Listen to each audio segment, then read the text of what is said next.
C'est parti, vous regardez la classe foot saison 3, toute l'actu foot revisitée par la First Team, comme chaque vendredi midi. C'est en direct avec vous sur le stream et puis ensuite en replay sur la chaîne YouTube Multisport de la First Team. Nouveau direct ensemble, nouveau programme. Alors aujourd'hui, au sommaire, comme d'habitude, les actus chaudes. Ce sera dans la séquence en une touche. Et puis ensuite, à l'instant Oh My Goal. Qu'est-ce qui a fait le plus cliquer sur le site d'Oh My Goal? Eh bien, c'est le sort de Bruno Genesio, l'entraîneur lyonnais. Sera-t-il viré ou poursuivra-t-il l'aventure à Lyon au 31 mars? On va en discuter avec vous. Vos commentaires comme d'habitude. Exceptionnellement, avant la récré, Manu tu descends. Un Manu tu descends spécial sur les réseaux sociaux. Les menaces de mort envers Claire Arnoux. Si vous n'êtes pas au courant, vous apprendrez tout ça. Et puis derrière, la récréation, le grand débat de l'émission pour se poser une question ensemble. Antoine Griezmann est-il la star du foot français? Est-il le mal-aimé? Est-il le meilleur joueur actuellement du côté des Bleus, du côté des joueurs français? On se pose la question et on veut d'ores et déjà vos avis là-dessus, vos réponses. Nassima sera également là, elle est juste derrière à côté de moi. Elle sera également là pour sa chronique coupable non coupable. Elle nous parlera de l'attitude de Kepa, le gardien de Chelsea. Il y aura l'interro surprise. Allez, entrez tout de suite, c'est la classe foot.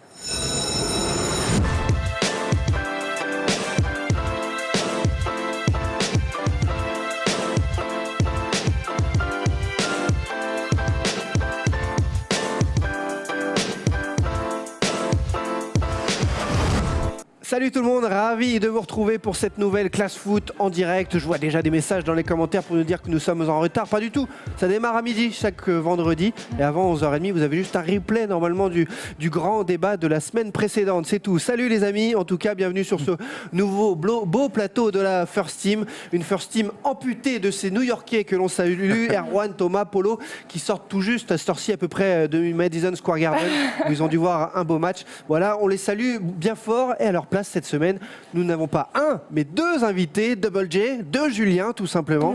Et oui, ils nous font le plaisir d'être là. L'un est une des voix du football, commentateur pour beIN Sport. Bienvenue Julien Brun, ça va? Bah oui, pas mal, ça fait plaisir d'être remplaçant d'Erwan à Botrel. C'est pas n'importe quoi, hein, c'est pas n'importe quoi en effet. L'autre Julien est arrivé à peu près au moment où je partais de TF1. On s'est croisés dans cette magnifique tour. Depuis, il a bien grandi, il est du côté de Téléfoot, journaliste. Julien Ménard, ça va Julien? Ça va et toi? Et puis on sait que tu as débuté très tôt avec un binôme particulier dans ta carrière à côté de l'homme de la FFF désormais, la voix. C'est la réunion des anciens. Là. C'est la réunion des anciens maintenant, ouais, merci. Bienvenue à vous deux en tout cas, puis ça va être une belle émission. Sachez-le, ils ont fait les 400 coups. Hein. Donc il va y avoir des petits mots, des petits trucs, il va y avoir des poussettes, il va y avoir des accrochages dans cette émission. Et bien sûr, on l'a salué en dernier, mais c'est rare de le faire. C'est juste parce que maintenant c'est une fidèle de l'émission. La classe foot sans elle, ce serait totalement différent. Nassima Driouache. Toujours plus. J'en ai fait trop, j'en ai fait trop peut-être. Un tout petit peu, mais ça va, ça fait plaisir. Ça flatte mon ego et c'est le plus important. Comme d'habitude, avant de démarrer en une touche, les amis, il y aura les news. Mais d'abord, on vous le dit, vous êtes aussi chroniqueur de cette émission. Posez vos questions aux deux Julien, à nous. Réagissez à l'émission, vos commentaires, notamment sur le grand débat qui arrive sur Antoine Griezmann. Le foot, c'est un jeu collectif qui se joue en une touche.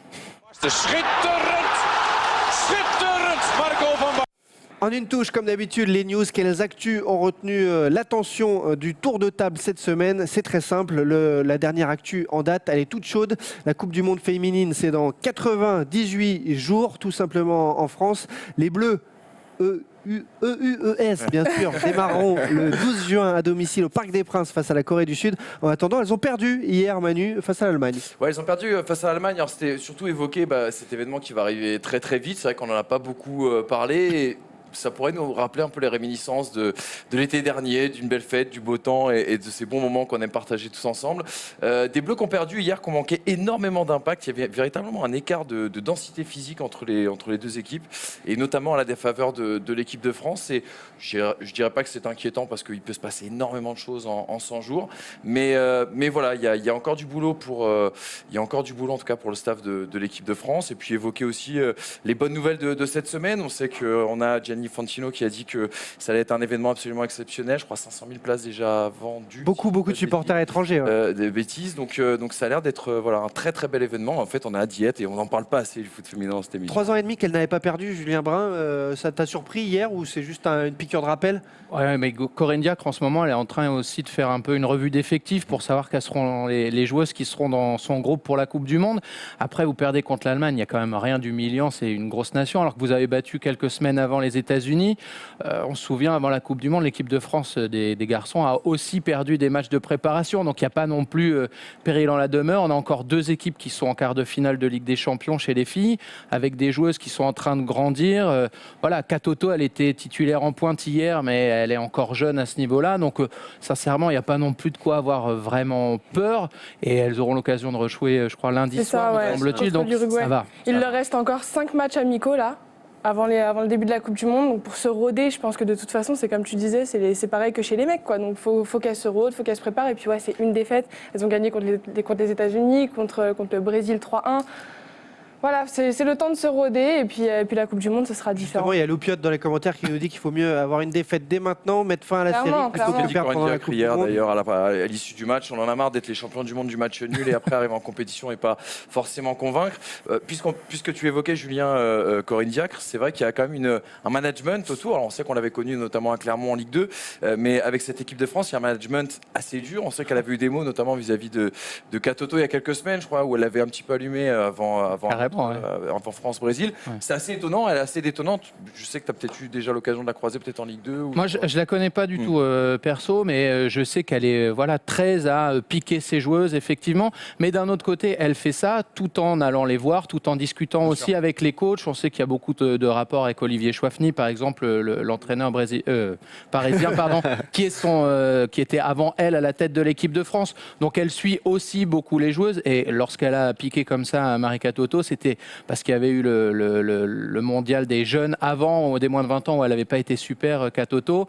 Et elle s'est dit, bon, bah là, pour lui faire un peu mal et la réveiller, je vais la piquer. C'était peut-être un peu dur, peut-être un peu trop dur, mais il n'empêche que je crois qu'elle sait ce qu'elle fait.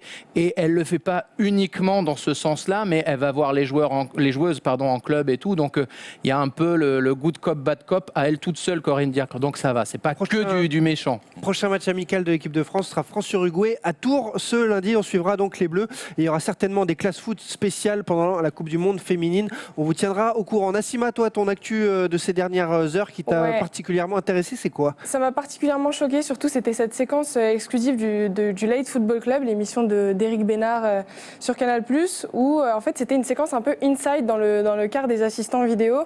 Alors, pour vous remémorer un peu l'histoire, parce que du coup, on n'a pas les images, voilà, on a une capture écran magnifique.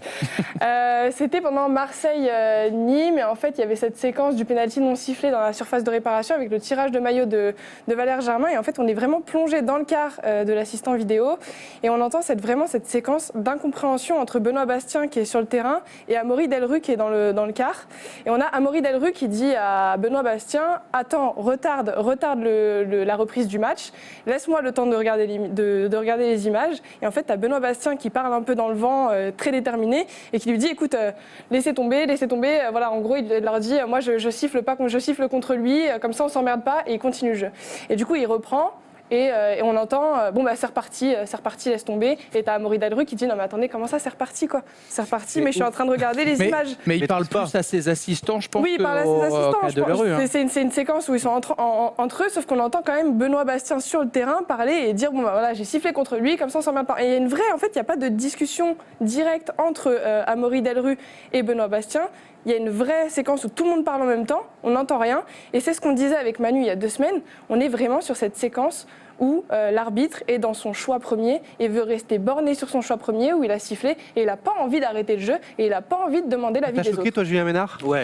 Ouais, ça m'a choqué parce qu'en fait, on met à disposition un outil qui n'est pas maîtrisé. C'est-à-dire qu'il subit aussi la pression parce qu'il sait qu'il ne peut pas prendre un temps énorme pour choisir. Lui, il ne voit pas les images, donc il entend ce qu'on lui dit, mais il ne peut pas revoir l'action. Donc franchement, pour l'instant, ce n'est pas maîtrisé. Mais c'est le protocole qui a évolué quand même depuis ça aussi, hein, parce que moi, je parle souvent avec les arbitres, etc. Benoît Bastien, récemment, j'ai commenté un match qu'il arbitrait, et là, en revanche, il me disait que maintenant, il maîtrisait beaucoup mieux les protocoles, qu'ils étaient beaucoup plus dans la relation frustration avec l'arbitrage vidéo. Le problème, c'est un peu les mots malheureux d'une certaine manière qui dit avec le on s'emmerde pas. Mais le fait que sur un début d'activité avec le VAR, on maîtrise pas complètement, ou avec le VAR si vous préférez, on maîtrise pas Il y a deux religions, hein. Il y a deux religions. qu'on maîtrise pas complètement l'outil d'une certaine manière, c'est normal. Après, on peut discuter de l'intérêt ou non de l'objet.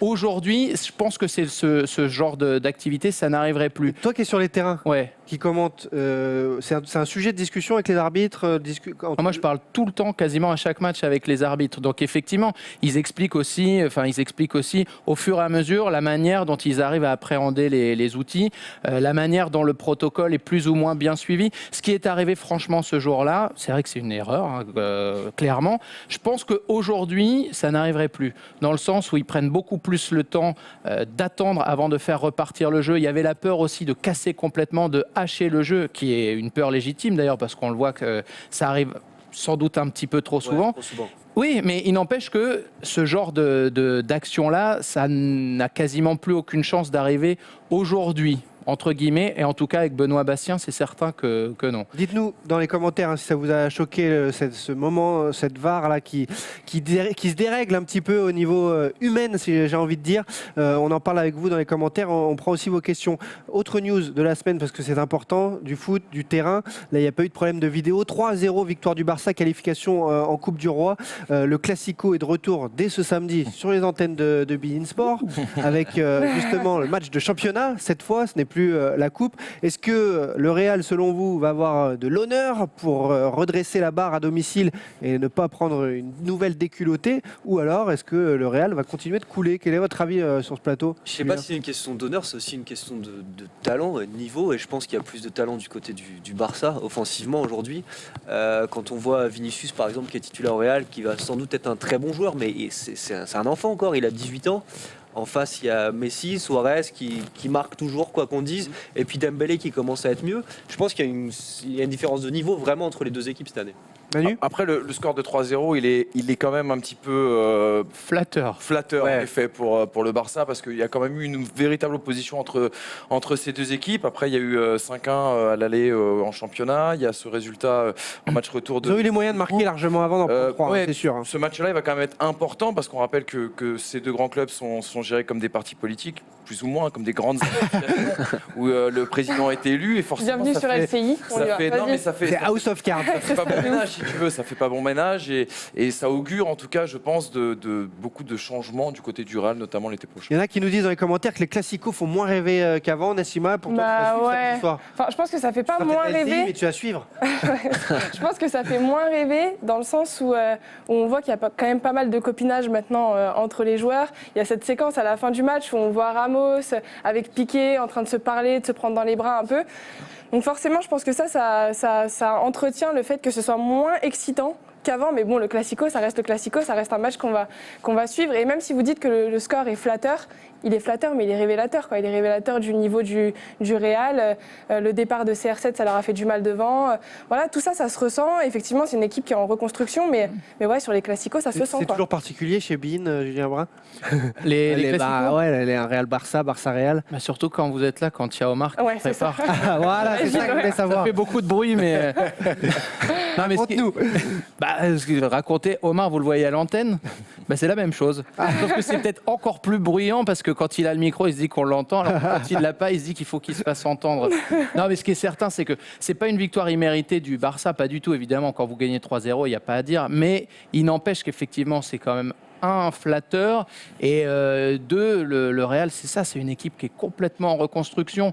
Là, l'objectif, clairement, c'est de faire bonne figure en Ligue des Champions, ce qui est tout à fait possible, puisqu'ils l'ont fait les 3 dernières années, alors qu'ils n'étaient pas toujours excellents en championnat.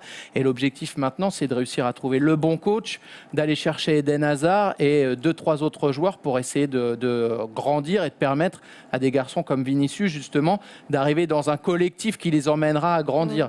Là, c'est une phase qui est un peu de transition, au moins pour eux. Mais ils jouent presque leur saison là sur quelques jours, hein, entre la Ligue des Champions où ils sont pas encore assurés de se qualifier contre l'Ajax et le match de championnat contre le Barça, c'est le tournant de la saison du Real. Hein. Mais il n'empêche qu'ils finiront dans les 4 premiers, qu'ils joueront la Ligue des C'est Champions ça. l'an prochain, et que si on appelle Eden Hazard en lui disant on met 150 millions sur toi, il arrive en courant. Donc Clairement. c'est pas non plus une fin de cycle complète, Ça c'est une reste le fin de Real. cycle sportive, mais il n'empêche que le Real c'est pas une institution en danger à cause des résultats actuels. En tout cas, si vous avez à parier sur le match de samedi, Loupiot nous dit dans les commentaires que sur les 22 derniers matchs joués au Bernabéu, 12 ont été remportés par le Barça.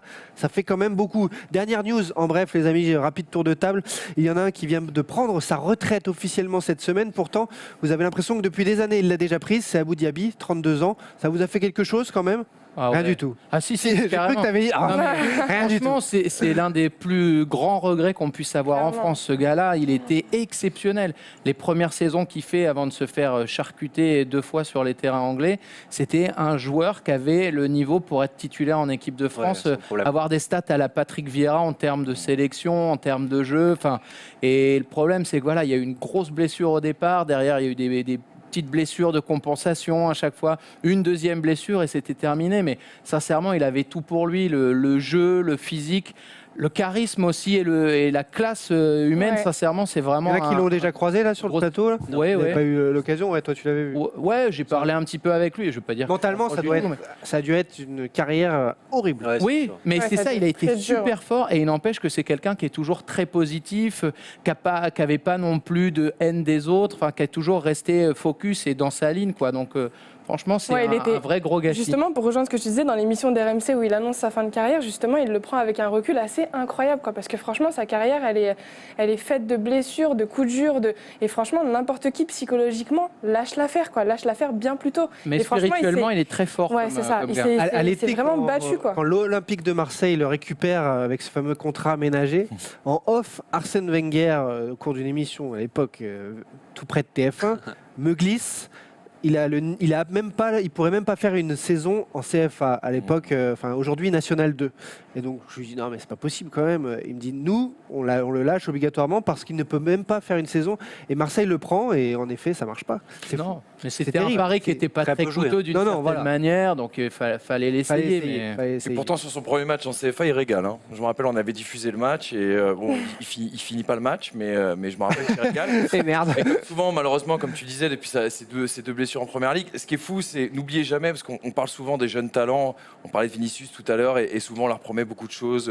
Mais c'est vrai que le foot va très très vite. Ce mec-là, on l'appelait le joueur du 21e siècle, au tout début de sa carrière, quand il a éclos. Et c'est incroyable, c'est terrible, c'est triste de voir l'évolution derrière. Mais voilà, on doit aussi, nous, en tant que journalistes, peut-être en prendre de la graine. Très rapidement, juste, c'est une Ça petite fait- question. Pour vous, c'est du fragilité physique, pas de chance, ou son style de vie, hygiène de vie? Ah Est-ce non, qu'il y a c'est une pas du réponse tout ça. Il n'y a Ouais, c'est aucun pas lié. souci d'hygiène Ouais, de non, vie à c'est ce la sujet. fragilité physique. C'est fragilité C'est physique. fragilité physique. Pas de- Les amis, on avance dans cette classe foot en direct. On a plein de choses à vous montrer. Il y aura les 2 chroniques de Nassima et Manu dans quelques minutes. Dans quelques minutes aussi, on parlera avec vous d'Antoine Griezmann, au sommet de son art avec l'Atlético, adulé par son coach, ses supporters, même par l'Espagne, mais pas forcément dans le cœur de tous les Français. Alors on va en parler. Est-il la star en France ou y a-t-il le meilleur? Quel est le meilleur joueur français? Mais d'abord, l'avenir de Bruno Genesio en suspens. C'est Jean-Michel Aulas qui le dit.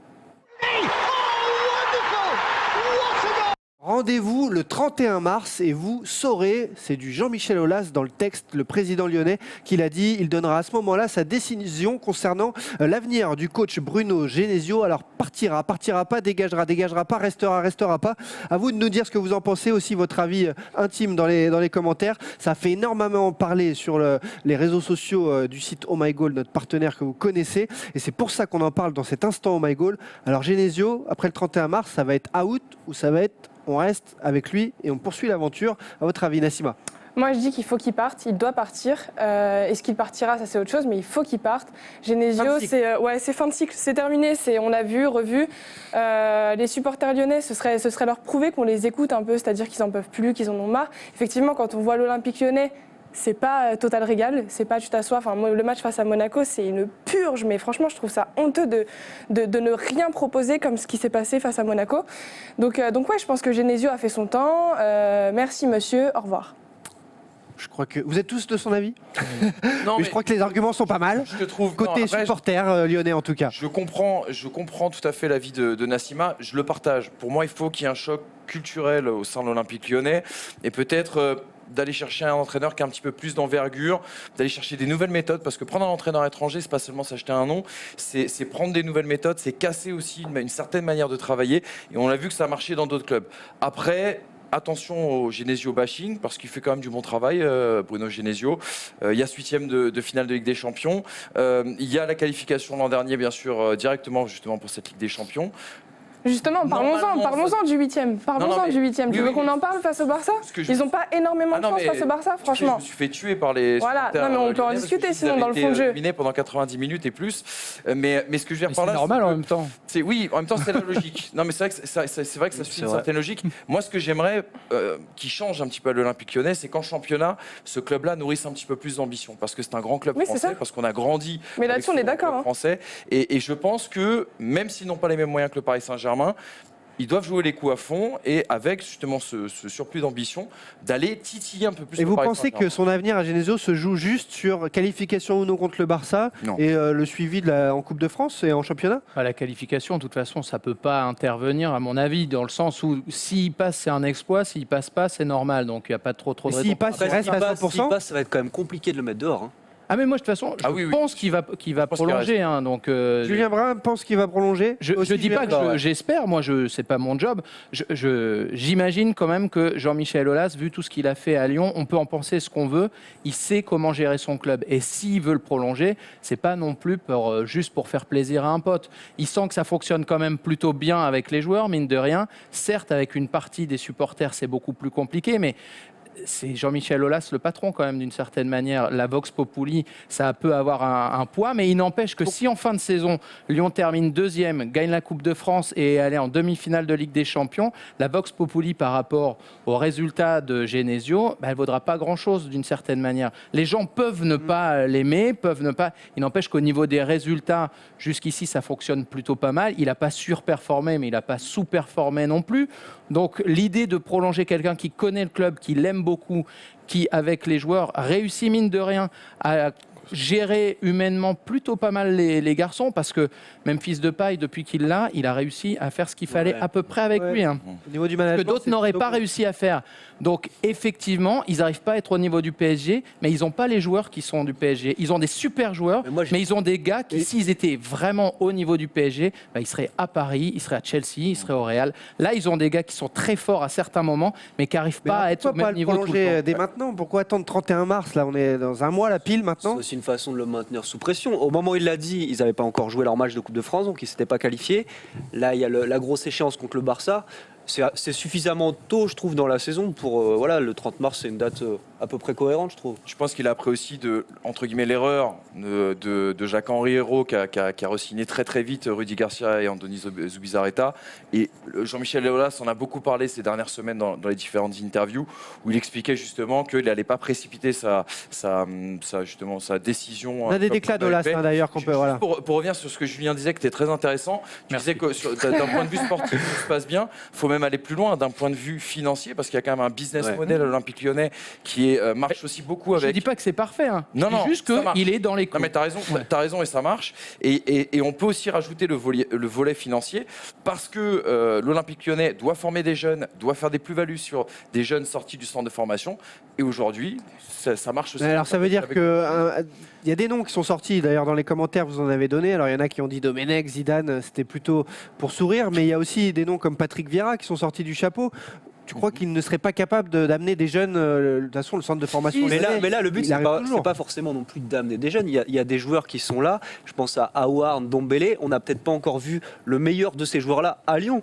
Et moi, j'ai pas le sentiment que Lyon, avec Genesio, soit en fin de cycle. Je pense qu'il peut encore les amener un peu plus haut, ces joueurs-là. Il va falloir les garder, les Ferland Mendy, tous ces joueurs qui ont maintenant le statut d'international. Mais s'il arrive à les garder, je pense qu'il peut en tirer encore plus. Moi, si je peux me permettre, je suis pas d'accord avec vous dans le sens où... Permets-toi. Ouais, je me permets, ouais. Je me permets. Non, j'ai l'impression qu'en fait, on n'est toujours pas dans ce collectif, quoi. Que Genesio se repose sur des individualités et c'est tout. J'ai l'impression que, effectivement, je trouve ça facile entre guillemets, parce que franchement, faut le faire. Mais d'encourager ces joueurs sur des gros matchs, etc. face au Barça. Dieu merci qu'ils aient répondu présent face au Barça, mais face à Monaco. Tu vois, sur des petits matchs, sur des rencontres où on les attend peut-être un peu moins, voire un peu plus, justement, ils sont pas là, ils répondent pas présent. Mais C'est pourquoi pour ça que ces joueurs-là, ils sont à Lyon et ils sont pas au Real et ils sont pas à Manchester. Ça, je suis pas sûr qu'avec un Vieira ou un autre entraîneur, Et- ça change forcément. Et justement, est-ce que tu Ouais, penses pas, si on prend prenons le modèle espagnol par exemple, tu as le Real, tu as le Barça qui ont beaucoup plus de moyens que les autres, et tu as un autre club qui s'appelle l'Atlético et qui a décidé de faire, qui doit faire avec moins d'argent et qui a donc décidé de travailler différemment.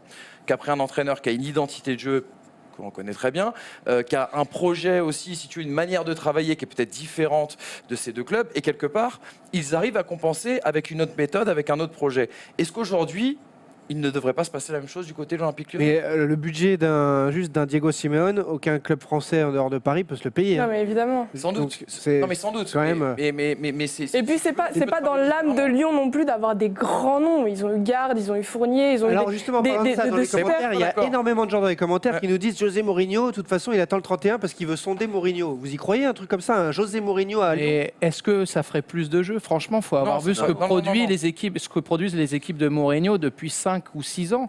Franchement, au niveau motivation pour les joueurs, il est en conflit avec les 3/4 de Ouais, son c'est ça. effectif au bout de 2 mois. Au niveau du jeu, il n'y a quand même pas grand-chose qui est proposé. Au niveau de la com, moi j'aimais vraiment beaucoup José Mourinho quand il est arrivé, mais là, depuis quelques années, c'est dramatique, quoi, la manière dont il veut systématiquement être en conflit C'est ça, avec le ouais. monde entier. Et- Je me dis que Jean-Michel Aulas, il se dit j'ai quelques certitudes avec Genesio. Je dis pas qu'il a raison, je dis juste que ça se comprend et qu'effectivement l'alternative, ça peut être Patrick Vieira, qui de toute façon, à mon sens, sera un grand coach où qu'il aille ensuite. Mais est-ce que c'est possible d'aller le chercher alors qu'il est sous contrat avec Nice? Il y a aussi une question de timing qui n'est pas forcément évidente, mais aller chercher un grand nom étranger avec un président comme ça et Ouais, mais On va pas franchement, c'est Aulas aussi mettre Mourinho sur- aller au-devant Moi de non- grandes déconvenues. Moi non peut-être. plus, mais par contre, l'idée d'un entraîneur étranger à l'Olympique Lyonnais, est-ce qu'elle est si mauvaise que ça, quelque part? Est-ce que tu ne penses pas que depuis le temps qu'il y a ce sacro-saint lyonnais, on va dire, au sein du club, alors c'est bien parce que ça aussi, ça offre une filiation, on va Ben voilà. dire, génération après génération, mais est-ce qu'il serait peut-être pas temps d'aller voir un petit peu, d'aller chercher d'autres méthodes, d'autres manières de travailler? Regarde, Bielsa a été énormément critiqué quand il est arrivé à Lille. Ouais. À Marseille, il est arrivé avec de nouvelles choses, il a su insuffler des nouvelles méthodes de travail. Moi, j'ai juste un souvenir au domaine de Luchan, par exemple, quand il a fait construire les bungalows. L'idée était que les joueurs arrivent le matin et partent le soir du centre d'entraînement. Alors, on sait. Ouais, mais est-ce que ça a été une réussite pour Non, autant? pas vraiment. hein. Pas Donc, vraiment. Non, mais c'est sûr, pas vraiment. Mais si tu veux, est-ce qu'il n'y a pas besoin quand même D'un d'aller renouveau, se juste d'un nourrir renouveau. sur des Non, mais choses moi je suis qui sont d'accord un avec petit peu toi. Je différentes. suis d'accord avec toi, Justement, Manu, dernier là-dessus. tour de table sur la question parce qu'on avance et puis vers Manu, tu descends, va y avoir la récréation. Quelle est votre intime conviction là-dessus? Vous nous la dites et aussi dans les commentaires. Est-ce que Genesio va être prolongé là aujourd'hui? On en parle qu'au 1er mars, au 2 mars. Voilà. Quelle est votre intime conviction, Nassima? Moi, j'espère pas qu'il soit prolongé. J'ai absolument rien contre Bruno Genesio, je tiens à le dire. C'est un très bon entraîneur que je respecte énormément. Mais j'espère pas qu'il prolonge. Moi, j'ai l'impression que l'Olympique Lyonnais a besoin justement d'entrer dans cette nouvelle ère remplie de jeunes talentueux, avec un entraîneur qui saura vraiment manager et gérer le collectif et créer une véritable équipe qui joue ensemble et non pas qui se repose sur des Julien individualités. Ménard? Il y a quelque chose qu'on n'a pas dit aussi, c'est que il peut aussi lui avoir une offre ailleurs. Il dit que pour l'instant, Tu crois vraiment? il privilégie Lyon, mais il va travailler avec Pinizavi, qui est un grand agent, qui peut aussi lui trouver un poste, par exemple en Angleterre. Il peut aussi être intéressé par un nouveau challenge. Mais je pense que si, sauf catastrophe contre Barcelone, il va prolonger à Lyon. C'est quoi une catastrophe? C'est une humiliation. C'est une remontada. C'est un 4 ou 5-0, une humiliation, quoi. Mais- Un bon mais- match des Lyonnais. Mais juste s'il était vraiment, s'il y avait vraiment des grands clubs qui étaient sur lui, est-ce que tu penses que Jean-Michel Aulas aurait pris le risque de se dire on va attendre le mois de mars ou le mois d'avril avant de le re-signer pour la saison prochaine? Bah, il est en Peut-être. position de force parce Ouais, que Genesio exactement. a envie de rester aussi, donc c'est quand même quelque C'est chose sa priorité, qui fait il l'a qu'Aulas, dit. il peut prendre le temps. Julien Brun? Moi, déjà, j'ai tendance à penser que Jean-Michel Aulas, c'est mieux que moi ce qui est bon pour son club. D'une certaine manière, il l'a quand même prouvé au fur et à Mais mesure non. des années. Et je pense qu'il va le prolonger. Après, D'accord. est-ce que c'est bien ou pas? Ça me semble pas être une catastrophe, en tout cas, s'il le fait. Et toi, Manu? Non, moi je pense qu'il va le faire. Voilà, après moi mes arguments, je les Le ai faire donnés. quoi? Il va faire quoi? Non, excuse-moi, je pense qu'il va le prolonger parce que voilà. Lyon est quand même en passe de, même si la saison il reste encore des épisodes à voir, mais voilà, Lyon est en passe de se qualifier en bonne position en tout cas pour se qualifier pour la Ligue des Champions la saison prochaine. Il y a ce 8e de finale qui n'était pas arrivé depuis quelques années déjà. Il y a eu des résultats très intéressants. N'oublions pas les performances contre City, la victoire contre le Paris Saint-Germain pour les gros matchs cette saison. Je pense qu'il va le prolonger. Maintenant, j'attendrais pas forcément un grand nom, parce que Mourinho, en effet, je pense que ça serait une très mauvaise idée. Mais j'aimerais bien un grand coach, quand même, quelqu'un en tout cas qui arrive avec un projet, une vision, et qui puisse permettre à Lyon de passer un cap. Très bien, voilà pour l'instant, My Goal, on est toujours dans la classe foot en direct avec vous, vos commentaires. J'ai vu énormément de noms là qui vous faites circuler justement dans les messages sur le stream. Voilà, vous pouvez continuer d'en parler avec nous, avec la First Team sur les réseaux sociaux. Avant de parler d'Antoine Griezmann, est-il sous-coté, est-il surcoté? Vous mettez même dans les commentaires. Et Kylian Mbappé est-il largement au-dessus? Quel est le meilleur joueur français actuellement? On en parle pourquoi? Parce que tout est parti en début de semaine d'un qui est devenu une menace de mort, des menaces de mort. C'est terrible ce qui s'est passé sur les réseaux sociaux. Et c'est Manu qui nous raconte tout ça. Dans Manu, tu descends. Avec l'affaire Claire Arnoux sur beIN Sport, cette semaine, c'est la défiance des journalistes sportifs sur les réseaux sociaux et ça t'a fait grandement réagir, Manu. Et oui, les amis, puisque la crise démocratique est devenue un débat qui passionne les gilets jaunes, mais aussi plus largement de nombreux Français qui ne se sentent plus représentés et écoutés. Depuis plusieurs années, les journalistes sont de plus en plus détestés, voire de moins en moins respectés, alors que paradoxalement, le métier n'a jamais autant suscité de vocation chez les jeunes. Journalopes, supporters pas très objectifs, le sport n'échappe pas non plus aux colibets incessants et à cette défiance d'un public parfois aussi renseigné sur la discipline que les plus mauvais d'entre nous. L'idée n'est pas ici de dire que les spectateurs et les supporters n'ont bien sûr plus le droit à la parole, mais plutôt d'engager par cette chronique un exercice d'humilité visant à réfléchir sur notre métier plutôt qu'à souscrire un pass all-inclusive pour une sombre séance masochiste. Cette semaine, les réactions suite au conflit entre De Gaulle, Armand et le Paris United,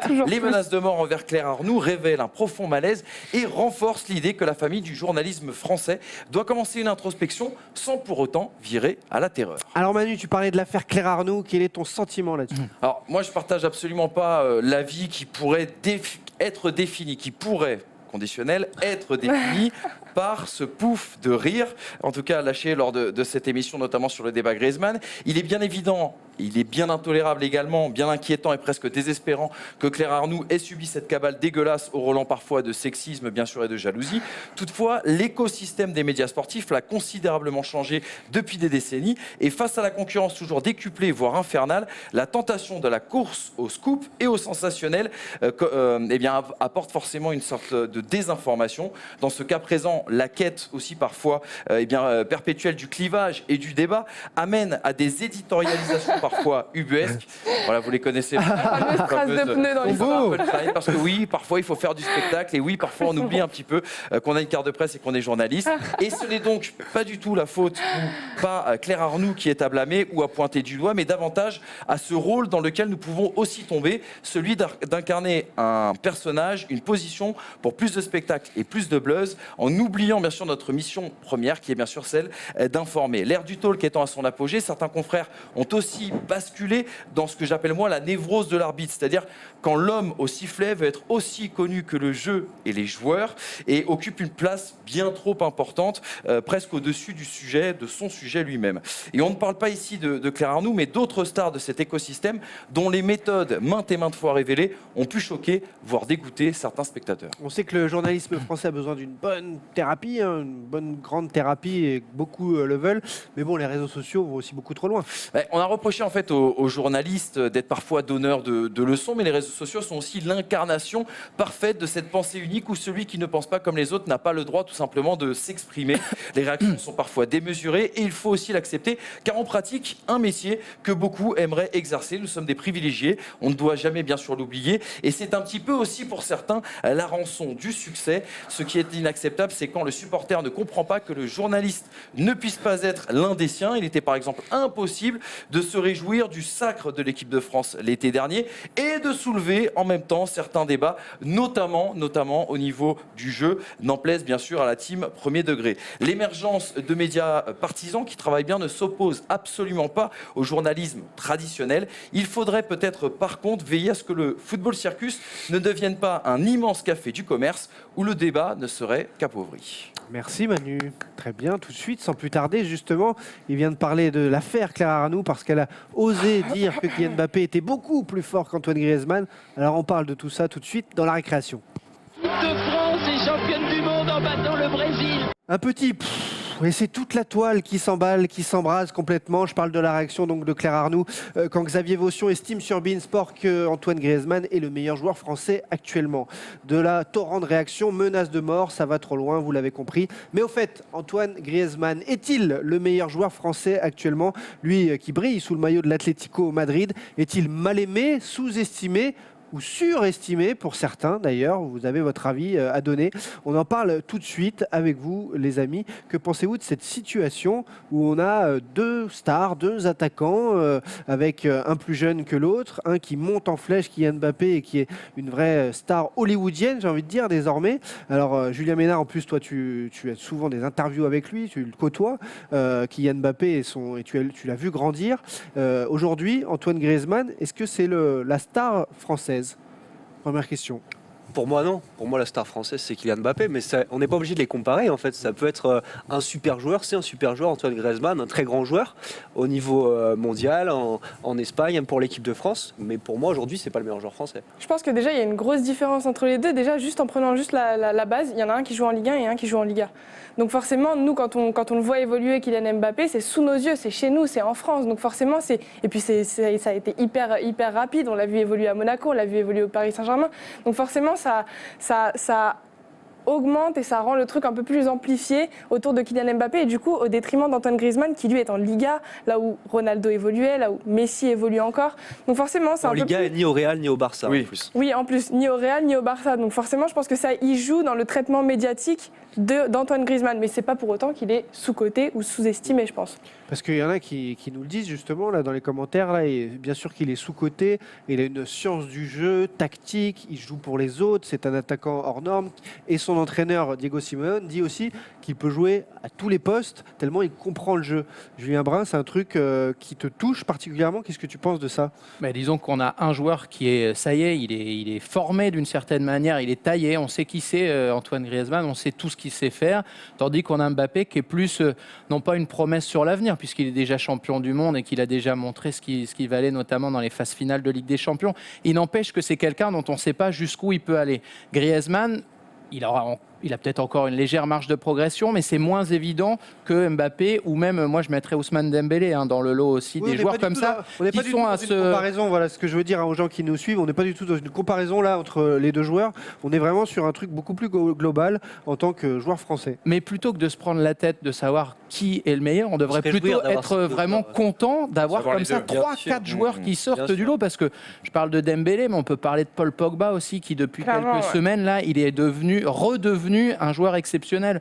Après, ça dépend des moments, ça dépend aussi des consignes du coach. Il y a des tas de choses qu'on connaît pas aussi dans le foot. Et ça revient aussi sur la chronique qui était faite avant. Le journalisme d'opinion, c'est bien, mais il faut quand même aussi à un moment avoir conscience de nos propres limites, de ce qu'on ne sait pas sur la vie des mecs, la façon dont ça se passe chez eux, dont ça se passe avec le coach, de ce qu'il leur est demandé également, de la manière dont ils sont en conflit ou pas avec lui. Donc, savoir qui est le plus fort, c'est une quête qui de toute façon est vaine, parce que à moins d'avoir un extraterrestre comme Messi peut l'être depuis 10 ou 12 ans, il n'y a pas un élément qui peut dire objectivement lui est plus fort que lui. Après, c'est des goûts.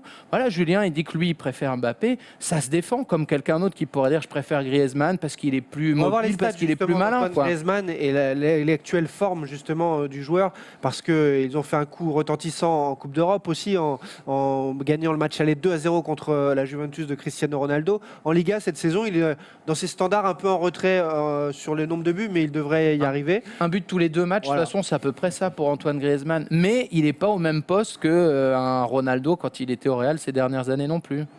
Oui, et puis il a quand même quelque chose, Antoine Griezmann, que quand on le voit jouer avec l'Atlético, quand on se rappelle aussi également de son été avec l'équipe de France, il a peut-être qu'il apprécie un jeu, peut-être qu'il se retrouve dans une certaine philosophie qui est peut-être pas la plus spectaculaire. Moi, elle me parle, elle me plaît personnellement. J'aime beaucoup comment joue l'Atlético, parce que je trouve qu'il y a. Alors ça peut paraître complètement fou. Non, mais on a le droit. Moi, je suis pas fan, mais j'ai pas de vérité. Quand je dis j'aime beaucoup, c'est dans le je sais pas, il y a une certaine émotion qui se dégage de cette équipe. Alors pas une émotion comme quand tu regardes par exemple, je sais pas, le FC Barcelone ou par exemple Manchester City, bien évidemment, ou même Liverpool. Mais voilà, j'aime cette équipe, j'aime ses valeurs. Et quand je vois ce mec-là, avec tout le talent qu'il a, défendre comme il défend, voilà, je pense que ça nuit aussi, je pense. Moi, j'aime beaucoup, mais ça nuit peut-être à des gens qui sont en recherche de choses beaucoup plus spectaculaires. Et ce qui nuit aussi à ça, c'est Griezmann, c'est aussi un peu son comportement. Alors, il n'a pas un comportement réprimandable non plus, mais ça comme, c'est-à-dire le fait là, par rapport à la polémique de Claire Arnoux, de répondre sur Twitter avec un pff qui laisse entendre et qui laisse la porte ouverte à toutes les insultes. Du coup, c'est Griezmann qui répond à son cette polémique. Il a mis des smileys avec son... Voilà, mais ça c'est ridicule, ça t'as pas à le faire, ça prend le recul et le fait pas. Mbappé n'a pas réagi à cette polémique et Dieu merci, encore heureux. Le fait que toutes ces déclarations avant le Ballon d'Or, etc., qui lui donnaient l'impression d'avoir un melon, le fait qu'il se la joue un peu uruguayen, etc. Tout ça, écoute, ça joue pas en ta faveur et ça fait qu'on préfère peut-être un peu plus Kylian Mbappé. Oui, non, mais d'accord. C'est pas son histoire. Qu'on connaît, qu'on va pas rappeler, mais est-ce que son histoire déjà de base, moi je connais pas Antoine Griezmann, j'ai jamais rencontré, mais est-ce que de base son histoire, on va dire, mais pas un petit point de suspension avec la France. On sait qu'il allait se renforcer, il allait puiser dans d'autres cultures, dans d'autres choses pour pouvoir aussi arriver au très haut niveau. Est-ce que, je sais pas, est-ce qu'il attendrait, tu sais, c'est déjà arrivé avec d'autres joueurs. C'est-à-dire que l'histoire d'amour, elle n'est pas propre. C'est ça que tu veux dire, l'histoire d'amour avec la France. Elle est peut-être imparfaite. Elle est peut-être imparfaite. Alors, je sais pas, parce qu'encore une fois, on n'est pas devin, on n'a pas de boule de cristal, on ne sait pas comment ça va évoluer à l'avenir. Mais reprenons par exemple le Ballon d'Or. Est-ce que les journalistes français, les supporters français, les suiveurs français ont vraiment poussé pour que Antoine Griezmann ait le Ballon d'Or, ou en tout cas... Tiens, en plateau, là, c'était quoi d'ailleurs votre avis en plateau, puisqu'on a les deux Julien avec nous, quel était votre avis sur le Ballon d'Or? Alors Julien, forcément, mais vous mettiez qui sur cette saison 2010, sur cette année 2018? Thibaut Vézirian ici. Vous mettiez qui sur cette année 2018 Ballon d'Or? Moi, ça me paraissait assez logique que ce soit Modric, mais d'accord. Voilà, donc. Et toi? Moi, je mettais Mbappé, parce que je pense que sans Mbappé, on n'était pas champion du monde. Mais sans Griezmann, on pouvait l'être. Je pense, oui. C'est votre avis aussi là sur ce plateau? Sans Antoine Griezmann, on pouvait l'être, mais sans Mbappé, on ne l'était pas? Moi, je pense qu'avec Griezmann a joué un rôle essentiel qu'on sous-estime peut-être parfois pendant cette Coupe du Monde. Il a été, pas la clé du jeu, effectivement, mais il a été impliqué sur 6 buts pendant cette Coupe du Monde. Personne n'a été impliqué sur 6 buts pendant la Coupe du Monde. Il tire les pénaltys, mais mine de rien, il les met, les pénaltys. Donc c'est quand même un rôle qu'on lui attribue. Tirer un pénalty, moi je le fais, je le mets à côté. Tu vois, trop de pression, tu vois. J'assumerai jamais la pression. Après, bon, c'est Griezmann, mais voilà, encore heureux, on critique souvent le fait que ce soit sur des coups de pied arrêtés, etc. Mais les coups de pied arrêtés, ça reste tout aussi spectaculaire que de jouer. Et puis la France gagne parce que les deux sont là. Il y a beaucoup de joueurs français qui ont eu un rôle très important, mais je pense que pour moi, le tournant, c'est l'Argentine. Et sans Kylian Mbappé, on passe pas l'Argentine, donc on n'est pas champion du monde. Là, on voit en liner, et ça fait polémique aussi dans les commentaires, Antoine Griezmann est-il sous-coté? Mais la question, elle est plus large, bien sûr. C'est plutôt quel est actuellement le meilleur joueur français? Et est-ce qu'Antoine Griezmann, il y a une sorte de désamour à l'image justement de la réaction de Claire Arnoux à l'antenne qui a été mal vécue par certains supporters d'Antoine Griezmann qui se sont dit elle se moque de nous là, c'est pas... En l'occurrence là c'est une maladresse qui a des conséquences complètement incroyables par rapport à ce que c'est au départ, mais ce qu'il faut voir aussi c'est pas que les gens qui ont 25, 30, 40 ans même. Il faut voir aussi les gamins. Quand vous parlez avec des gamins qui aiment le foot, Griezmann, c'est un nom qui revient tout le temps, sincèrement. Donc, se poser la question de savoir si c'est une star ou pas, déjà, c'est d'une certaine manière y répondre, puisque ça veut dire qu'on en parle. Donc, de fait, c'est quelqu'un qui crée l'envie et qui crée le questionnement. Et vous allez voir des mômes. Mbappé, Griezmann, d'une certaine manière, pour eux, c'est la même chose, quoi. C'est les gars qui les ont fait rêver en 2018 et qui vont dans les années qui viennent, continuer à emmener l'équipe de France. Donc, essayer de mettre l'un contre l'autre, franchement, c'est un peu stérile d'une certaine manière, je pense. Et par son jeu sans ballon, Antoine Griezmann contribue, je pense que ça va revenir à ce que vous disiez tout à l'heure, contribue à justement permettre à Kylian Mbappé d'être un peu plus libre et de moins défendre, comme on l'a vu lors de la Coupe du Monde. Et en effet, c'est archi complémentaire. Par contre, l'histoire nous a montré que certains joueurs de l'équipe de France, cadres de l'équipe de France, avaient certaines fois pensé qu'ils n'avaient pas été assez soutenus par leur pays. Moi, et c'est très personnel, et là pour le coup, tu en es beaucoup plus sur du talk que sur du véritable journalisme, mais moi je dis méfiance quand même avec Antoine Griezmann à ne pas renvoyer cette. Et ça veut dire J'ai l'impression que ça le. Mais ça le- les journalistes français, c'est pas eux qui font de toute Non, façon non, le bien fait sûr. qu'ils gagnent ou non Non. Oui, mais le on- ballon on d'or. peut- on peut Le mec qui contribuer. vote, je sais pas, dans n'importe quel pays du monde, On peut y il s'en contribuer fiche quand même. Oui, mais On y Je pense contribue. qu'on n'a aucun poids là-dessus, d'une certaine on manière. discute avec Franck Ribéry, Oui. lui va te dire que le lobbying des journalistes français ayant été inexistant à l'époque, c'est pour ça qu'il n'a pas eu le ballon d'or. C'est Oui, la mais perception en fait. si tu veux. Il l'a mal ressenti, mais quand on regarde le vote des journalistes à cette époque-là, Ribéry, il le gagne. Ouais. Il gagne pas parce qu'il y a les entraîneurs et les capitaines qui votent contre lui d'une certaine manière. Mais qu'on fasse n'importe quel lobbying ici, à l'équipe, à Bein, à Canal, où vous voulez, ça n'a aucune incidence par rapport au vote des jurés mondiaux sur le ballon d'or. On peut s'imaginer qu'on pourrait en faire plus pour espérer plus, mais penser que le poids d'un lobby supposé des journalistes ou de la presse française puisse influer là-dessus. Après, c'est vrai Je pense qu'on l'a que vu c'est avec se voir Mbappé. plus beau qu'on est d'une Avec certaine Mbappé, manière. justement, ce que tu dis, on a fait tout un lobby Mbappé pour le ballon d'or, il l'a pas eu. donc, Et vous, avec votre, Il était clairement, loin, même, avec ouais. votre avis de suiveur, commentateur passionné de foot, vous êtes coach par rapport à votre philosophie, votre envie. Vous mettez sur la table le premier joueur, on vous dit vous avez budget illimité, vous mettez Griezmann en premier, en tant que joueur français. Je ne compare pas avec Mbappé, vous prenez qui vous voulez d'autre, on s'en fiche. Est-ce que c'est Griezmann que vous considérez comme le taulier, ce que ferait apparemment Diego Simeone? Bah, si on est Didier Deschamps, oui. Parce que D'accord. depuis qu'il est à la tête de l'équipe de France, c'est le mec qui l'a jamais déçu d'une certaine manière. Alors ça ne veut pas dire qu'il met Mbappé en 10e, Bien sûr que mais non, mais- Griezmann, il est à peu près D'ailleurs, intouchable il y aurait depuis certainement Adil Rami 2014 en quand numéro même. 2, donc, donc il y aurait certainement Adil Rami juste derrière. Donc, ça arrivera non après. mais que Didier Deschamps le fasse, ça me semble être logique. C'est son gars sûr, entre guillemets, le mec qui est là depuis Aïe, le début, aïe. qui l'a jamais déçu et qui a toujours été présent. Mbappé, c'est plus qu'une promesse, mais il est arrivé Ouais, en c'est deuxième. Donc l'antériorité fait que ça paraît logique que Deschamps fasse ce Manu, choix-là. tu mettrais qui, toi, dans ton équipe comme ça? Le joueur français que tu dois sélectionner, pick numéro 1, pour construire ton équipe. C'est difficile parce que Ah, c'est ça la question. Tu répondras à cette Non, non, prochaine. Je dis pas vraiment là-dessus en fait. C'est la question. parce que Antoine Griezmann est la pierre angulaire de cette équipe et en même temps, comme l'a dit Julien, tu peux pas faire sans Kylian Mbappé qui est Fromage et dessert. voilà, après. c'est ça, c'est Kylian Mbappé. Donc, c'est très difficile, mais admettons que Kylian Mbappé ne soit pas né, oui, tu prends Griezmann et tu mets au Ah, centre. bah, c'est pas ça la question. On te pose pas la question de savoir s'il est né ou pas. On te dit sur qui tu bases la première pierre de ta Non, mais maison. c'est beau équipe de justement, France. c'est beau cette complexité de cette question, tu vois, c'est justement ça qui est beau, c'est qu'on a énormément de joueurs français aujourd'hui, énormément, 4 Ah ou ouais. 5 quand même, qui ont un véritable potentiel, une véritable importance. Je voyais dans le chat, Kanté revient Mais c'est ce énormément. que j'allais dire. Moi, à la N'Golo limite, Kanté, je vous aurais répondu, je me serais répondu, N'Golo Kanté, tiens.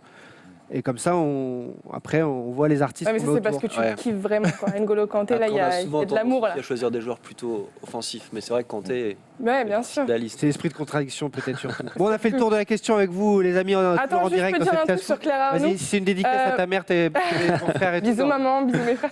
Non, c'est juste pour sur Claire Arnoux.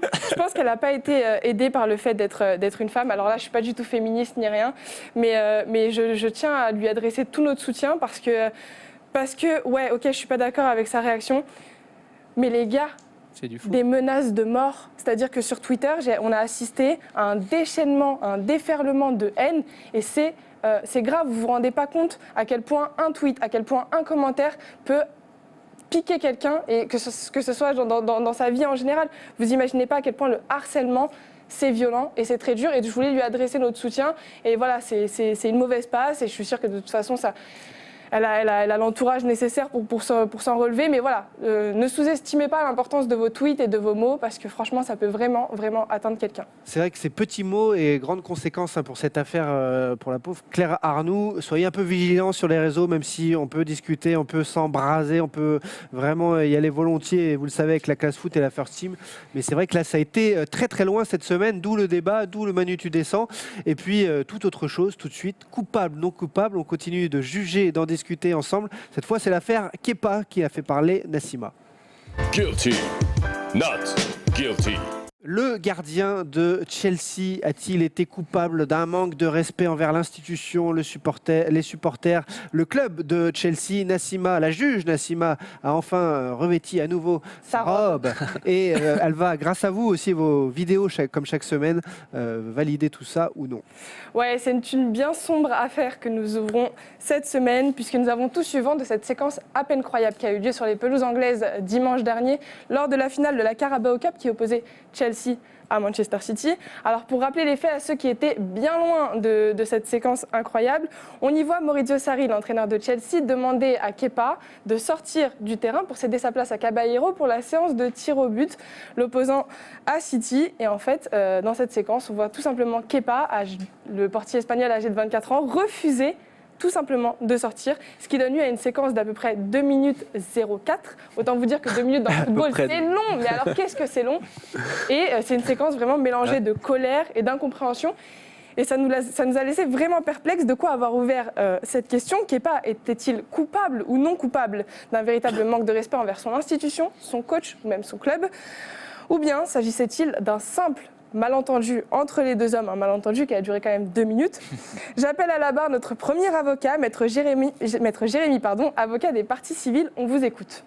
En tant que joueur professionnel, il n'a pas à faire ce type de geste envers son entraîneur. Un joueur qui sort, qui a pas envie de sortir, qui est frustré, je dirais que c'est compréhensible. Par contre, vis-à-vis de son entraîneur, il renvoie que l'entraîneur a clairement un manque d'autorité. Donc, au-delà de la sanction financière, je pense qu'il aurait dû être sanctionné sportivement et être suspendu ou être remplaçant sur le prochain match. Et vis-à-vis de son coéquipier qui devait rentrer, très clairement, on est sur un gros manque de respect. Alors il paraît tout de même assez important de vous stipuler que cette vidéo m'a été envoyée avant Chelsea-Tottenham et qu'on constate que Maurizio Sarri a effectivement pris la décision de mettre le gardien le plus cher de l'histoire sur le banc, une décision que le tribunal se doit de respecter. J'appelle désormais à la barre l'avocat qui a eu le plus de boulot. Alors saura-t-il vous convaincre? Maître Wassim, avocat de la défense, on vous écoute. Mais je pense qu'en fait sur le moment il y a une grosse incompréhension entre les deux personnes. Kepa se sentait dans son match, il n'y a rien à dire, il a extrêmement bien joué pendant tout le match. Je pense qu'il avait une revanche à prendre aussi face à City, il s'est pris 6 buts il y a 2 semaines. Et puis même, l'équipe était dans un bon mood, il jouait bien. Mais je pense qu'il n'a pas désobéi, il a voulu plutôt montrer au coach qu'il savait faire. Mais malheureusement, ça n'a pas forcément fonctionné, mais même si je pense que l'intention était très bonne. Voilà. Alors messieurs, doit-on privilégier justement le côté humain dans cette affaire ou bien est-ce une véritable faute professionnelle? Julien Brun était sur place pour commenter cette rencontre, tu l'as vécu en direct, t'as senti tout de suite qu'il se passait un truc de fou? Ah ouais, non, franchement, c'était un peu insubordination comme ça, au vu et au su de tout le monde, c'était assez étonnant. Alors, il faut quand même préciser que le coach le sort alors qu'il va y avoir la séance des tirs au but, mais parce que Kepa, il s'était blessé déjà 2 fois dans le match. Ouais. Il avait des crampes terribles et le coach se dit, il est cuit et il faut que je le change. C'était pas un truc qui était pour prévu. Un gardien, c'est super rare. Oui, mais il était blessé avant le match, il y avait des gros doutes, il était touché à la cuisse, il a joué et ça a duré 120 minutes et il était vraiment cuit physiquement. Donc, ce n'est pas non plus juste un choix de coaching de la part du coach. Et effectivement, l'incompréhension, on peut l'entendre d'une certaine manière. D'un autre côté, être complètement l'avocat qui n'est pas sur ce coup-là, il faut être quand même costaud parce que effectivement, ce n'est pas une situation normale, mais c'est aussi peut-être révélateur du fait qu'à Chelsea, c'est quand même très compliqué entre le coach et ces joueurs. Il y a beaucoup de joueurs qui sont dans l'incompréhension complète par rapport à la manière dont ils jouent, etc. Sarri, il n'a pas de bol que ça explose comme ça à la face du monde. Le fait qu'il y ait un contact qui soit rompu avec certains de ses joueurs. En plus, il n'a pas de bol parce que Arrizabalaga, Kepa, c'est vraiment son choix à lui. Ouais. C'est lui qui voulait le faire venir à Chelsea. Donc que ça vienne de lui, c'est vraiment un peu dur. L'insubordination, elle est évidente et le geste de Kepa, il est incompréhensible, mais c'est pas non plus le scandale de l'année. C'était plus une situation cocasse quand on est extérieur que vraiment un truc... Il y a des gens qui demandent dans les commentaires si l'arbitre aurait pu, pour insubordination, expulser le joueur. Non. L'arbitre, il peut mettre un jaune si le joueur met du temps pour sortir, mais le fait qu'il ne veuille pas sortir, l'arbitre, même il est allé voir Sarri en lui disant « Qu'est-ce que je fais ? Qu'est-ce qu'on fait ? On en est où là ?» Il y a une sorte de vide juridique d'une certaine manière, mais je suis certain que le board va essayer de travailler, de savoir de quelle manière on peut éviter ce genre de situation. C'est quelque chose qui avait, je pense, même pas été pensé, imaginé par ceux qui créent les lois du jeu. Donc, D'où le voilà. retentissement. Vous, Manu, Julien, Ménard, vous en avez pensé quoi? Je pense qu'on est tous d'accord pour dire qu'il est coupable, mais il a Oui. payé sa dette. Il a une amende, il a manqué le match suivant. Bon, ils ont perdu en plus en finale. Je pense que c'est bon, on peut passer à autre chose. Moi, je rejoins les deux avis. Forcément, il y a l'environnement aujourd'hui, la situation de Sarri à Chelsea qui donne un écho beaucoup plus fort à cette information. Après, pour aller essayer de prendre la défense, bien sûr, de Kepa, je dirais que quelque part, ça arrive aussi. Des joueurs qui ne veulent pas sortir, qui le disent à un entraîneur. Alors là, forcément, Il doit se sentir humilié quand il y a un même. côté C'est théâtral sûr. qui est terrible, et aussi bien pour lui d'ailleurs et d'autant plus pour Sarri. Mais dans une plus petite division, moi j'en entends. Bah, aussi même dans les grandes divisions, il y a Calamar Cruel dans les commentaires qui dit même Messi, il sort. Non, Messi, justement, à Luis Enrique de mémoire, il lui avait dit non, moi je sors Ouais, pas mais sur un match. c'était pas la même chose quand même. Il y avait Neymar pas était sorti à sa tout place. qui était prévu, etc. Enfin, Non, mais là, il a fait signe, quoi, plus oui, discrètement. oui, mais d'une certaine manière, que Messi soit le patron de son équipe, moi, je trouve ça normal. Oui. Kepa, c'est quand même moins évident. Le mec, il arrive, il n'est pas super brillant non plus depuis le début de la saison. Et surtout, là, ce qui est terrible, c'est qu'il y a Caballero, Ouais. qui est quand même Ouais, un c'est mec ça qui a aussi. 37 piges, qui a pense gagné qu'il y a eu la des mots pour Libertadores, lui derrière. les JO, etc. Se dépêche de changer. Voilà, et qui se Malaise. retrouve humilié Ah par ouais. le gamin qui est là, quoi. Malaise. Donc, je pense que le lendemain, à l'entraînement des gardiens, ça devait être vraiment sympa, le spécifique entre les Et en deux. même temps, c'est important d'avoir le ressenti joueur. Est-ce que Kepa, il donne pas son ressenti? Je me sens chaud pour ce qui nous attend dans quelques minutes. Ma blessure, finalement, elle est peut-être pas si importante que ça. En tout cas, tu sais, tout l'aspect psychologique qui a trait aussi au poste de gardien, peut-être que c'est du ressenti, et peut-être que certains coachs auraient dit bon bah allons-y, restons là-dessus. Et je sais pas, tu vois, est-ce que dans ce genre de cas, est-ce que quand tu es entraîneur, est-ce que Sarri, s'il avait été par exemple en parfaite osmose avec son groupe, est-ce qu'il n'aurait pas pris la décision de ne pas sortir Kepa? Juste à ne pas oublier que c'était une finale, et ça a son importance aussi dans le jugement. Sachez, messieurs, que j'ai jamais reçu autant de vidéos pour défendre Kepa que depuis cette semaine. Ça a été assez incroyable sur les réseaux sociaux. D'ailleurs, petite pub, hein. N'hésitez pas à me suivre si vous voulez participer à cette chronique. Et évidemment, Kepa a donc été jugé coupable à l'unanimité. Un tel comportement n'est évidemment pas acceptable, même pour la classe foot. Et c'est pourquoi le tribunal tient à féliciter Chelsea pour ses sanctions prises assez rapidement. Et on ne va pas en rajouter une couche, l'audience est levée. Mais merci Farid de la Morlette pour ton magnifique message. J'espère qu'il va faire un mea Kepa. Voilà, très Très beau, bonne vanne. Fait déjà. hein. très beau mot de fin. Voilà, Très bonne ils l'ont vanne. fait, mais ça marche toujours. Voilà, vous avez compris que le conducteur, l'émission était un peu chamboulée cette semaine. On avait deux invités. On avait Manu Tu descends inversé avec le coupable non coupable de Nassima. Vous n'êtes pas perdu pour autant. On est toujours en direct dans cette classe foot, en replay ensuite sur la chaîne YouTube First Team Sport. Et tout de suite, comme c'est comme d'habitude, mais c'est une surprise. C'est l'interro surprise. Mon Dieu. Le quiz, l'interro La pire surprise de partie fin de l'émission. d'émission de cette classe foot, toujours en direct avec vous pour participer dans les commentaires. Et puis deux équipes différentes de d'habitude, car nous avons deux invités, Julien Ménard et Julien Brun, TF1 Bein Sport, Emmanuel Moine et Julien Ménard contre LCI Bein Sport. Bref, je suis un peu perdu dans tous ces médias, mais en tout cas, c'est parti avec des photos floutées qui est-ce. C'est le principe du qui est. Et ensuite, il y aura, pour vous départager, de qui suis-je. Et là, je vous décris des joueurs de foot ou des entraîneurs et à vous de les On a trouver. droit à plusieurs réponses. Donc, nous démarrons tout de suite. Un but par bonne réponse avec des photos Il faut aller floutées. vite. Et à vous de trouver qui est qui. C'était l'actu cette semaine. Un duel qui a fait parler énormément. Oh, bah bravo, les amis. Ouais. Alors là, on a démarré avec un fail d'anthologie. Non, mais enlève-le. On l'a tous vu. Casemiro, je pense que Enlève-le. On a tous vu. Il y a un doute encore, il y a un doute. On aurait bien incendié Polo, C'était pour mais il est à New s'échauffer. York. C'était pour s'échauffer. Voilà, une des photos de la semaine. Il y avait un des deux joueurs qui était censé être flouté. Voilà. La suite, c'est quoi? Pourquoi cette... Rodriguez, Julien Rodriguez, en grand, non Roten, Non. Non. Pourquoi Non, cette Rodriguez, photo? il est là. Parce que c'était l'époque où Kappa était avec Monaco et Kappa vient de re-signer avec l'AS Monaco pour La tête de équiper Julie, je changera Simonet. jamais en fait. Simonet, Ah, un point à ma bravo. droite. Marco Simonet est bien présent dans Zikos. 99-2000. À 99-2000. On est sur 99-2000, la première année de Kappa. Gallardo. Gallardo, 2-0. Lamouchi. Lamouchi, 2-1. Bim. Il vous manque un défenseur central. Skilacci. Non. Non, c'est l'autre là. Attends. J'y vais. Non. Oh putain. Jeune espoir du foot français.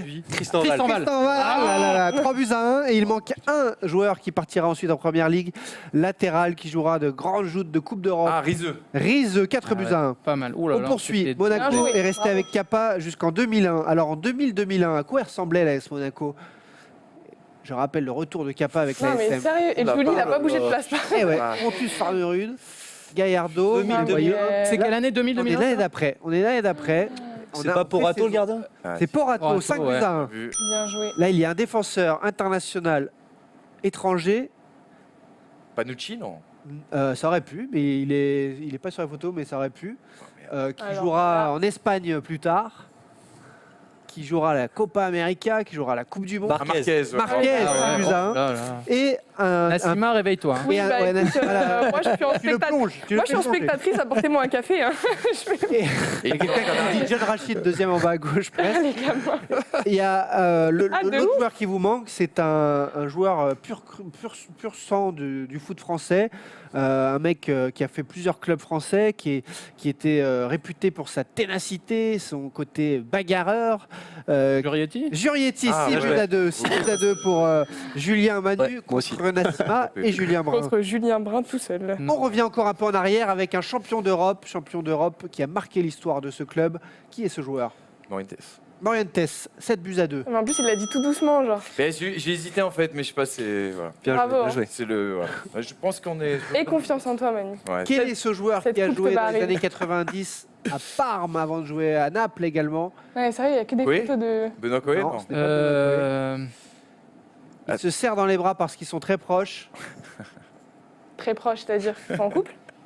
Non, pas vraiment. Sauf, enfin, ça peut se Euh, faire, mais dans les familles un peu chelou. Attends. C'est son frère Cannavaro, non? Exactement. Quel est son Ah bon. prénom? Bah oui. Pablo. Fabio et Fabio. Pablo. Ah, les Pas deux. loin, t'es vraiment pas loin. Paolo. Paolo. Ah oui, c'est ça. Ah, je vous le dis, hein, eux, c'est des charognards. Hein. Ils jouent les points. Les deuxièmes ballons. Bon, voilà. Les deuxièmes ballons. C'est du jeu Ah, de PH. Hein. C'est du jeu de PH. Ça joue le deuxième ballon et C'est propre. voilà. Non, Et c'est propre, c'est propre. ça le fait. Mais vous inquiétez pas, vous aurez le temps de vous rattraper. Il reste encore 2 qui est. Attends, mais 8 8-2 exactement. Ah oui, c'est une tôle. Oui, ils avancent vite. mais Aucun doute. C'est la première période. Hein. Il y a toujours une deuxième période qui peut être violente. J'ai honte des Quel est ce joueur qui Dinosaure. Philosophe. qui a fêté ses 77 ans cette semaine? On est à 7 buts à 3. Oh, t'aurais pu Non, me 8, donner 8, 2 8. points. Hein. 8-3, pardon. On poursuit. Lâche pas l'affaire. Et à Maxime Orbeck, qu'on salue, hein, qui est toujours en convalescence, qui nous rejoindra à partir Salut, du 15 Max. mars dans la classe foot, qui me dit respecte la PH. Je sais, moi aussi j'ai joué un petit peu, t'inquiète, je sais ce que c'est le deuxième ballon. J'aimais pas ça d'ailleurs. Dinosov, 77 ans, qui a fêté donc son anniversaire, le plus Ah, vieux vainqueur. oh, en non. Laudrup. Europe. Laudrup, Ah oui. Mike, bien joué. Bien vu. Bien vu. Exactement. C'était J'allais en le dire. 98. 98, ouais. Danemark-Brésil, il a fêté le 22 février, c'est 50 ans, et c'est pour ça qu'on va sortir cette photo. Et enfin, quel joueur qui a participé, qui a joué dans le championnat de France, a un magnifique t-shirt Snoopy et a croisé Maradona. Diego Maradona. Maradona. David Luiz David Luiz? Ah, ça aurait pu, ouais. Higuain, non? Non, championnat de France. t'as dit Il a des bons biceps, hein, le Ouais. mec. Ouais, ouais, ouais. Beau- J'allais beau dire bras. Pastore, mais c'est pas ça. Mais c'est la... Écoutez, c'est la génération Maradona. Boruchaga. Valdan. Ah, bah non, il a joué en France. Il a joué en France, ouais. Mais c'est pas un Argentin. C'est un étranger, ce n'est pas un Argentin, c'est un Sud-Américain. Il a Ah. joué dans le sud de la France. Oui. Carlos Moser. Non. Valderrama. Carlos Valderrama, Ah ouais. bonne réponse. Bien joué. joué. Ils sont pas beaux les deux là? Ah, là, ils bien. sont- Belle photo Oh. d'équipe. Nous sommes à 9 buts à 4. C'est très Eh. serré. Ah, Ah, c'est c'est à moi. très, très serré, ouais, c'est sûr. Il n'y a que 5 buts d'écart. Allez, Julien, réveille-toi Et là. quand Ouais, on pas- sait pas. que lors des qui suis-je, il y a 2 qui suis-je, Ah ouais, non, mais ça, chaque ça- point, chaque but marqué vaut 3 points. Ah ouais, Tout peut arriver. C'est des règles approximatives. d'accord. On les- Elles ne sont pas approximatives. La table, le livre des règles est beaucoup plus épais qu'un journal l'équipe. J'adore. Donc, si elle ne lit pas les règles, forcément, elle ne peut pas les connaître. Bien sûr qu'il y a 3 points pour la prochaine bonne réponse. Ce sera quasiment décisif, quasiment, les amis. On poursuit. Qui suis-je? J'ai connu uniquement la Ligue 1. Je suis un vrai joueur du Sérail. 3 clubs, 1 en Ligue 2. Enfin, quand je dis Ligue 1, je voulais dire championnat de France. 3 clubs, 1 en Ligue 2, 2 en Ligue 1. J'ai gagné 2 fois la Coupe de France, 1 fois la Coupe de la Ligue, 4 fois le championnat avec 2 clubs différents. J'ai été un joueur discret, infatigable, un joueur de devoir, Benoît Chéreau. l'homme de l'ombre par excellence. 13 buts seulement dans ma carrière, mais plus de 600 matchs en pro. J'ai pris ma retraite en 2006. Une année, Landreau. une année sous la direction de Jacques Santini. Tu peux y aller. hein, y a pas de souci. Tente. Une année sous la direction de Jacques Santini, forcément, ça crève. Il y aurait pu y avoir meilleure sortie, mais bon, j'ai bouclé la boucle. J'ai participé aux belles années de l'OL en Thierry débarquant Bréchet là-bas à la fin des années 90. J'ai connu, Christophe Delmotte.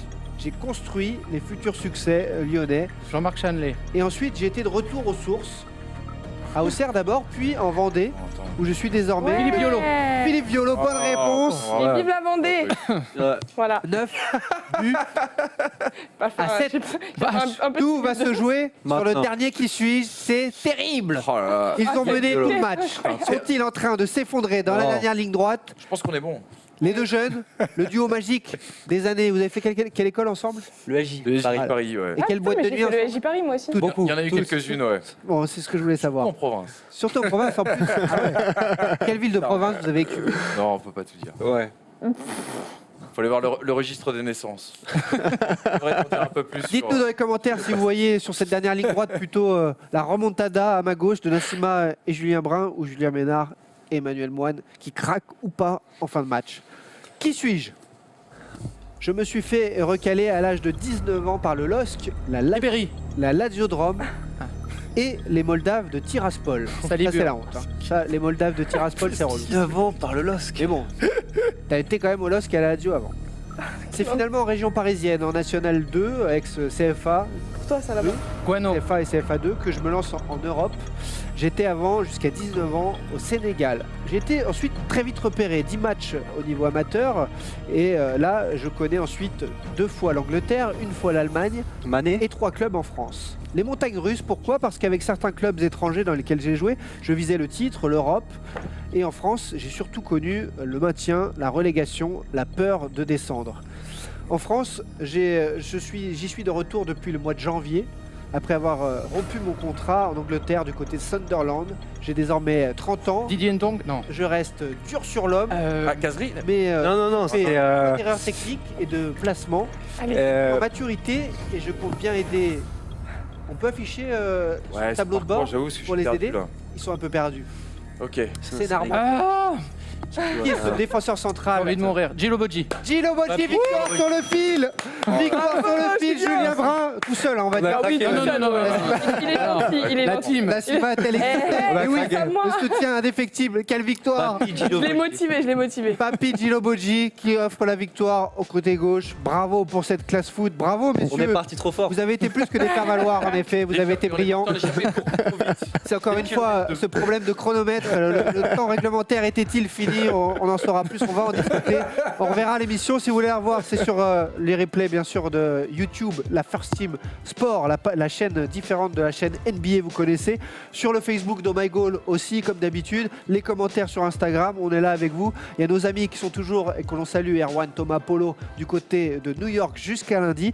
On se retrouve mercredi soir en direct pour l'après-match de PSG Manchester United. N'oubliez pas, on est en direct pour les débriefs de Ligue des Champions. Et puis vendredi prochain, vendredi midi, pour la classe foot traditionnelle. Merci Julien Brun qui sera ce week-end aux commentaires de 2 matchs. Oui. Alors dis-nous tout, fais-nous voyager. En plus, on voyage pas mal. Hein. C'est Reims-Amiens et ensuite l'île-Dijon. Donc voilà, on écume tout ce qui est nord. Ce soir Ouais, samedi soir. et Et 15h. l'île-Dijon, 15h dimanche. 15h dimanche sur Bein pour suivre Julien Brun. J'essaie, il y avait des Le foot, commentaires. là, surtout. Ouais. Mais il y avait des commentaires Je suis très là en sympas concernant. Vous avez posté de nombreux commentaires très sympas. Pendant l'heure d'émission, Julien Ménard, toi, on te retrouve avec l'ami Pavard Ouais. ce week-end dans Téléfoot. C'est ça, j'ai été le voir à Stuttgart cette semaine. Et donc, Il raconte quoi de beau il parle de ses derniers mois hein, qu'il va vivre avec Stuttgart, de son futur avec le Bayern, de son envie de retrouver les Bleus, de la concurrence, vraiment de tout. Téléfoot, comme d'habitude, vous connaissez la chanson sur TF1 le dimanche matin et en replay, voilà, avec Julien Ménard et toute la team que j'embrasse aussi. Emmanuel Moine, Nassim Adriouache, égal à eux-mêmes, brillants Bravo. comme d'habitude. La régie, brillante également. Antoine Bravo. Azina, il y a Sully également à la réalisation. Bravo les Et gars. puis, vous étiez combien? Vous étiez 3? Vous étiez Vous étiez combien cette semaine? Dis-nous tout. Moi, je vous remercie tous parce que la classe foot, ce n'est qu'amour. Vous étiez 3. Bravo à tous. On se retrouve la semaine prochaine. Très bon week-end sportif et à bientôt. Bye bye.